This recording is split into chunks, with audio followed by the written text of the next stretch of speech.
many numbers less than 1000 can be formed using digits 0, 1, 2, 3, 4, 5 when a digit may be repeated any number of times? അപ്പോൾ digits repeat ചെയ്യാൻ പറ്റും. 1000-നേക്കാട്ടും കുറവുള്ള എത്ര നമ്പേഴ്സിനെ ഉണ്ടാക്കാൻ പറ്റും എന്നാണ് നമ്മുടെ ചോദ്യം, അല്ലേ? അപ്പൊ നമുക്ക് എത്ര 1 ഡിജിറ്റ് ഉണ്ടാക്കാമെന്ന് നോക്കാം. 1 ഡിജിറ്റ് എത്ര എണ്ണം ഉണ്ടാവും?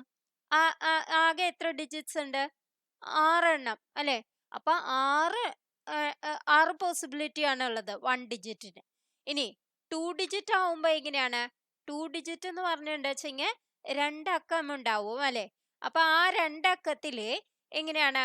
ഫസ്റ്റത്തത് 0 ആവാൻ പാടില്ല, ബാക്കി ഏത് വേണമെങ്കിൽ ആക്കാം, അല്ലെ? അപ്പൊ ഇതിലുള്ള പോസിബിലിറ്റി എന്ന് പറയുന്നത് 5 എണ്ണത്തിന്റെ പോസിബിലിറ്റി ആണ്. 0 ഒഴിവാക്കാം. കാരണം എന്താണ്? 0 വന്നിട്ടുണ്ടെങ്കിൽ നമുക്ക് 2 ഡിജിറ്റ് അല്ലാണ്ട് ആയിരിക്കും. അപ്പൊ 0 ഇവിടെ പാടില്ല, ഫസ്റ്റത്തെ നമ്പർ പാടില്ല. അപ്പൊ 5 എണ്ണത്തില് ബാക്കി ഏത് വേണമെങ്കിൽ ആവാം. ഇനി രണ്ടാമത്തെ പോസിബിലിറ്റി എന്ന് പറയുന്നതോ നമുക്ക് 6 എണ്ണത്തില് ഏത് വേണമെങ്കിൽ ആവാം, അല്ലെ?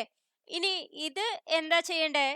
എത്ര നമ്പേഴ്സ് ഉണ്ടാവും 2 ഡിജിറ്റ് എന്ന് കാണാൻ ഇത് രണ്ടും കൂടി മൾട്ടിപ്ലൈ ചെയ്യണം. കാരണം സൈമിൾട്ടേനിയസ് ഒക്കെ ചെയ്യുമ്പോഴാണ് ഇത് ഉണ്ടാവുന്നത്. അപ്പൊ സൈമിൾട്ടേനിയസ് ആവുമ്പോൾ നമ്മൾ ഇത് രണ്ടും കൂടി മൾട്ടിപ്ലൈ ചെയ്യണം. 5 × 6 30. അപ്പം 30 നമ്പേഴ്സ് ആണ് 2 ഡിജിറ്റ് ഉള്ളത്. ഇനി നമുക്ക് 3 ഡിജിറ്റ് നോക്കാം, അല്ലെ? 3 ഡിജിറ്റ് നോക്കുമ്പോ എങ്ങനെയാണ്? ഫസ്റ്റത്തെ നമുക്ക് 0 ആവാൻ പാടില്ല, അല്ലെ? അപ്പോഴും നമുക്ക് 0 ആവാൻ പാടില്ല. അപ്പൊ 5 പോസിബിലിറ്റി ആണ് ഇവിടെ ഉള്ളത്. പിന്നെ എന്താണ്? സെക്കൻഡില് ഏതെങ്കിലും 6 എണ്ണത്തില് ഏതെങ്കിലും ഒന്നാവാം. പിന്നെ റിപ്പീറ്റ് ചെയ്യും എന്നുള്ളത് can be repeated, may be repeated, അല്ലെ?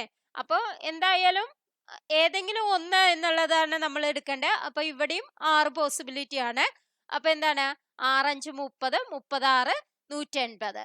അപ്പൊ 180 3 ഡിജിറ്റ് ആണ് ഉള്ളത്. അപ്പൊ ഇനി എന്താ പറയണേ? 1000-ന് താഴെയുള്ള എത്ര ഡിജിറ്റ്സ് ഉണ്ടെന്ന് ചോദിച്ചാൽ ഇത് എല്ലാം കൂടി കൂട്ടണം, അല്ലെ? 6 + 30 + 180 അത് എത്രയാണ്?